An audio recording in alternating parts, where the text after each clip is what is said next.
Welcome, welcome. Vande Mataram.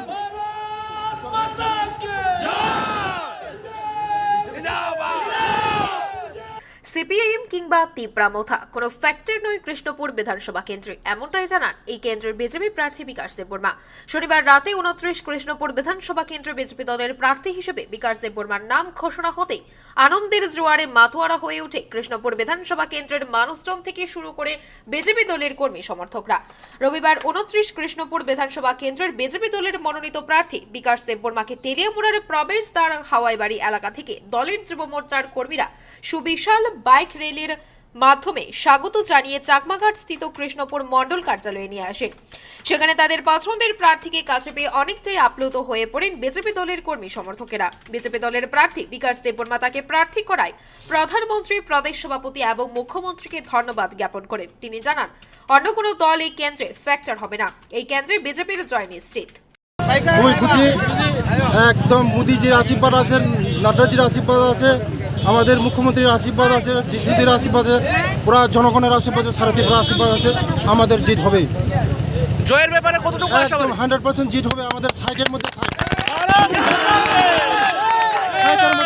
আমাদের আশীর্বাদ আছে, জনগণের আশীর্বাদ আছে। আচ্ছা, ফ্যাক্টর হবে না কোনো, কারো সিপিএম মথা আর কোনো দলই ফ্যাক্টর হবে না। কত ভোটে লিডিং দিয়ে জয়ের আশা করছেন? কমসে কম কারো মানে তার কাছে আসতে পারবে না, প্রচুর প্রচুর ডিফারেন্স থাকবে। আর যদি আপনি জয়ী হয়ে মানে বিধায়ক হন, এলাকার উন্নয়নে কি কি কাজ করবেন? আমি মানুষের জন্য কাজ করবো, জনসাধারণ জন্য। এই কৃষ্ণপুর পিছিয়ে পড়া, আমাদের কৃষ্ণপুর অনেক কাজ আছে, অনেক বাকি কাজ আছে, বহুত কাজ আছে, বহুত কাজ করতে হবে কৃষ্ণপুরে। আমরা কিন্তু এডিসি নির্বাচনে সেই বিকাশ দেববর্মাকে যে রূপে দেখেছিলাম, আবার কি আমরা দেখতে পাবো সেই রূপে? একদম শিওর শিওর শিওর। যুবকদের জন্য কি যুবকদের জন্য, সব যুবকদের জন্য আমি খুশি। যুবকদের সব কিছু হবে, আমাদের সবকা সাথ, সবকা বিশ্বাস, সবকা বিকাশ, সবকা বিশ্বাস, একসঙ্গে কাজ করব, একসঙ্গে মিলেমিশে থাকবো। আমাদের কোনো এখানে ভেদাভেদ নেই। একমাত্র বিজেপি মোদিজিরাই পারে যে এই সারা ত্রিপুরা রাজ্যকে বিকাশ করতে পারে, আগিয়ে নিতে পারে।